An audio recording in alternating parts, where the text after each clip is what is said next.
Have you ever found yourself at a crossroads, torn between duty and desire? This is the story of a woman who thought she had it all figured out, until one moment changed everything. Welcome to Long Life Wisdom, where we explore the choices that define us and the lessons we learn along the way. I had always seen myself as a loyal wife and a dedicated mother. My marriage wasn't perfect, but it was steady and predictable. Over the years, my husband and I had settled into a routine of polite detachment. We shared a home, raised our children, and functioned as a team. But the spark that once bound us had quietly faded, leaving a silent gap between us. I told myself this was normal, just a part of growing older together. My son, Ethan, had recently turned 21, and his circle of friends had practically turned our home into their weekend hangout. The living room was often filled with loud laughter and the clinking of beer bottles, but I didn't mind. It was comforting to see Ethan happy and surrounded by people who cared about him. Among his friends was Ryan, a young man who stood out, though I couldn't quite explain why. Tall, with sandy blonde hair and an easygoing charm, Ryan seemed to light up any room he entered. He was always polite and respectful, but there was a quiet confidence about him that caught my attention in ways it probably shouldn't have. At 24, he was only a few years older than Ethan, yet there was an undeniable pull I couldn't ignore. It all started on a lazy Saturday afternoon. Ethan and his friends were outside by the pool, laughing and tossing a football around. I was in the kitchen preparing snacks for them when Ryan walked in, drenched and shirtless. "Mrs. Carter," he said with that irresistible smile. "Need any help?" I waved him off, focusing on arranging sandwiches on a platter. "No, thank you, Ryan. Go enjoy yourself." But he didn't leave. Instead, he leaned casually against the counter, watching me with an intensity that made my heart race. "You take such good care of everyone," he said softly. "You deserve to relax too." His words caught me off guard, leaving me momentarily breathless.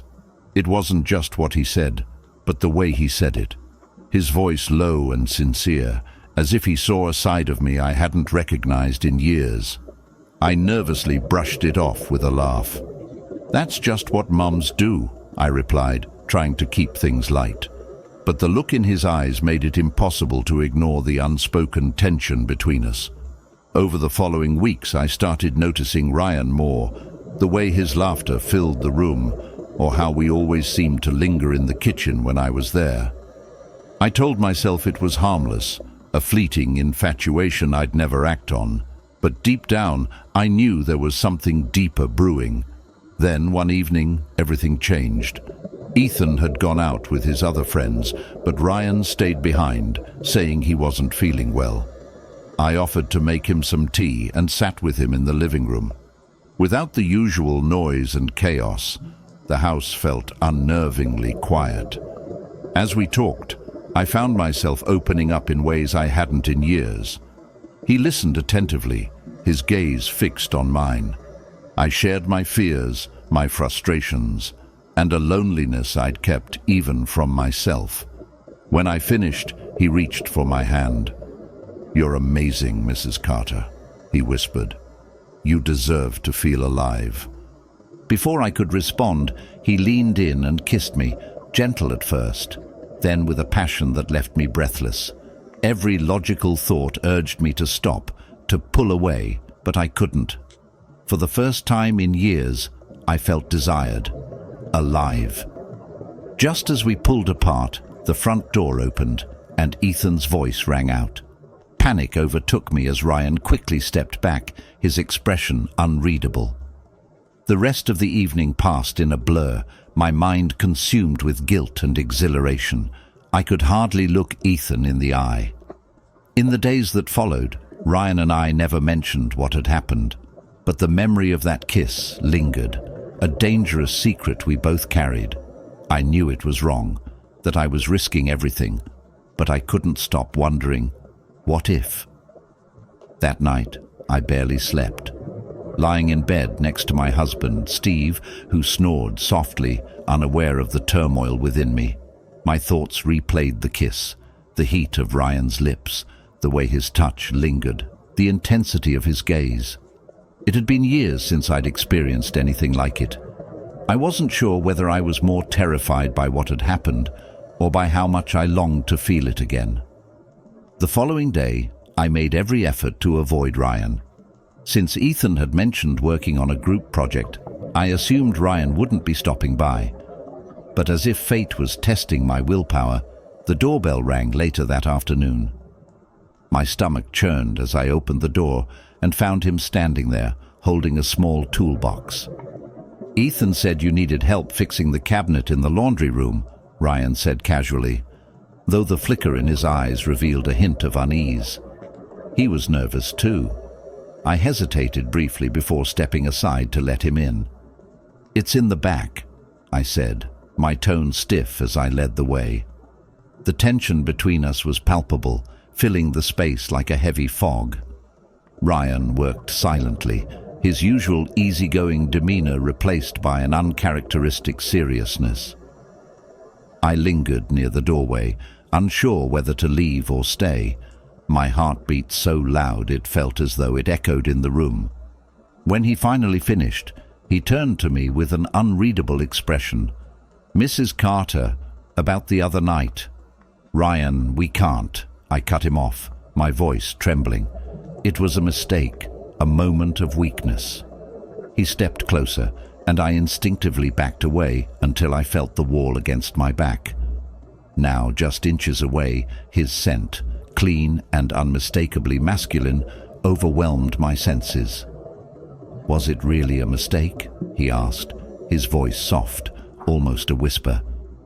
"Because I can't stop thinking about you, about what it felt like to kiss you." I wanted to deny it, to tell him to leave, but the truth was I hadn't stopped thinking about him either.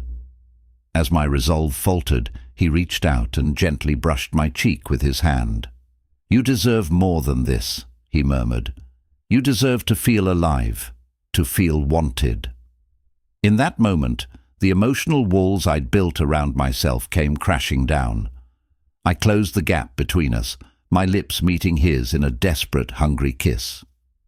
This time there was no hesitation, no guilt, only raw, unrestrained passion.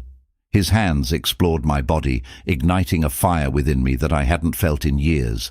For the first time in what seemed like forever, I felt like more than a wife or a mother. I felt like a woman, desirable, needed.